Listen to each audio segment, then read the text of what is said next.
진주 참극의 가해자인 안인득 사건 여파로 조현병 환자나 불량 이웃에 대한 불안감이 커지고 있습니다. 그동안 동네에서 문제를 일으켰던 인물에 대한 공포가 다시금 불거진 겁니다. 그런데 그 틈에 엉뚱한 피해를 보는 사람도 발생하고 있습니다. 최은호 기자입니다. 알몸의 남성이 아파트 엘리베이터에 타더니 손에 든 흉기를 마구 휘젓습니다. 몇 해 전 대전 서구의 한 아파트에서 벌어진 일입니다. 이 남성은 아파트 복도에 오물을 뿌리고 주민들에게 6년이나 행패를 부려왔습니다. 진주 참극의 가해자인 안인득 사건 이후 이처럼 무서운 이웃에 대한 불안감이 급격히 확산되고 있습니다.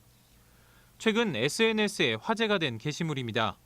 대전 유성구 한 초등학교 앞에서 한 남성이 흉기를 들고 학생이나 여성들을 위협한다는 내용이 적혀 있습니다. 남성의 사진까지 첨부해 대전 전체로 빠르게 퍼져나갔고 불안감을 가중시켰습니다. 급기야 학교 측은 경찰 수사를 의뢰했고 등하교 시 2~3명씩 다니고 곧장 집으로 갈 것을 요청하는 안내문까지 발송했습니다. 하지만 사실이 아니었습니다. 최초 한 맘카페 회원이 특이한 모습의 남성이 동네를 활보한다는 글을 게시했는데 다른 회원들이 여기에 흉기나 위협 같은 단어를 더해 확대 재생산한 겁니다. 그 부근에 거주하는 극히 정상적인 사람이고요.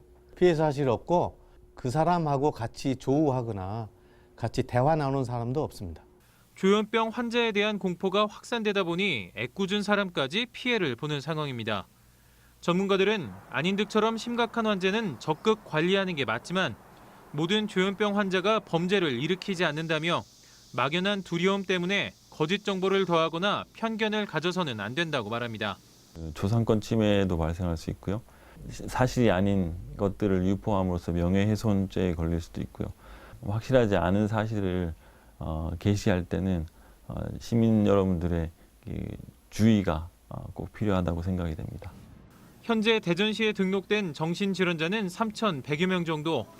그중 상당수가 우리 이웃에 있는 것이 사실이지만 이들을 모두 범죄자 취급해서는 안 된다는 겁니다.